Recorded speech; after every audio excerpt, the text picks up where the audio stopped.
I've been pretending to hate someone for the sake of the family, but I actually admire them. I laughed when my aunt made another joke about how much I couldn't stand my uncle's second wife, even though the truth was I admired her more than anyone else at the table, and the lie was already lodged in my throat before I could stop it. I took a slow sip of my drink, nodded like I always do, kept my face relaxed, and no one noticed my hands shaking under the table because this performance had been rehearsed for years. Everyone believed I hated her, that I'd chosen a side early on, and I let them keep believing it because challenging that story had always felt more dangerous than lying. It started quietly, years back, with my mom pulling me aside during a holiday cleanup in the kitchen, lowering her voice and saying it would just be easier if I went along with it, that some people complicate families and peace matters more than honesty. And I remember nodding because I didn't want to be the reason the room felt tight. At the time, I told myself adults must know things I didn't, that loyalty meant silence, and that discomfort was temporary if it kept everyone calm. Over time, the pressure became routine, jokes made at her expense, knowing looks when she spoke, small comments testing whether I was still on the right side, and I learned exactly when to laugh and when to stay quiet.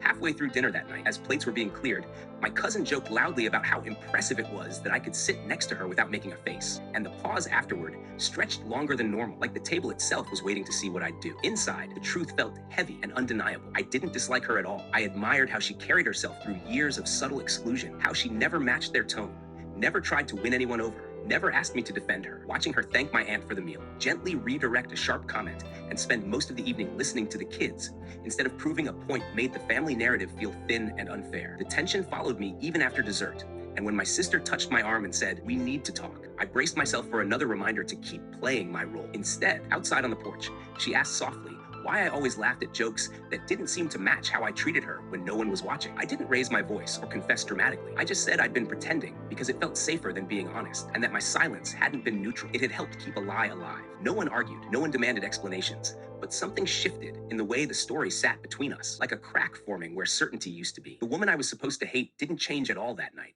and somehow that made it clearer who had been carrying themselves with integrity all along. I left feeling lighter, not triumphant, just less divided inside. And I keep thinking about how often families ask us to perform dislike or loyalty at the cost of our own truth, and how many people are still doing it quietly just to belong.